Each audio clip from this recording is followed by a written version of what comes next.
What do you make of the GoTo numbers? As JP pointed out, I think cost cutting was clearly the focus. And I think when we look at it, we always look on a sequential basis. And on that basis, this was a very, very sharp reduction in losses for adjusted EBITDA. Now, that is one positive. The other not so positive was that there was a decline on a sequential basis in the gross revenue. I mean, we did expect that their gross merchandise value or the gross transaction value would decline, but we didn't expect a decline in their gross revenue. And that is something they need to kind of, ensure that their take rates increase so much that despite the GMV decline, their revenue still inches up, gross revenue still inches up.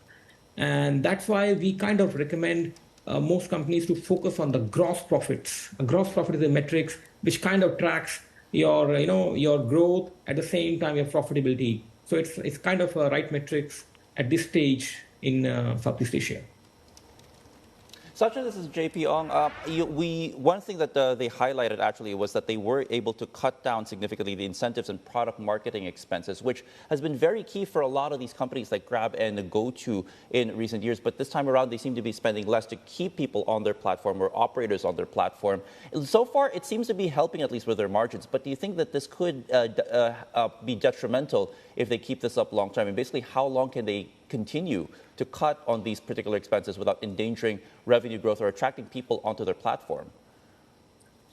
To be honest, it's okay if you can, if you lose a little bit of your GMV or GTV because you want to focus on profitability. The question is there a new player who is willing to grab your market share? That's the most important question, right?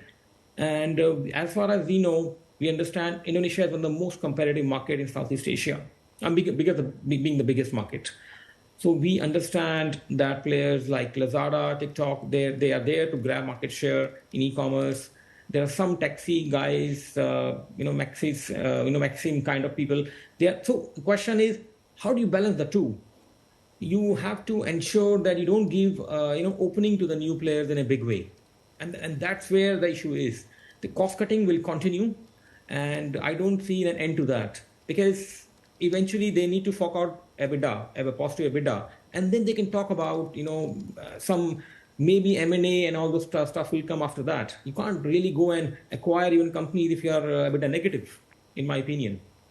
So answer is yes, it will keep on going till they achieve EBITDA positive.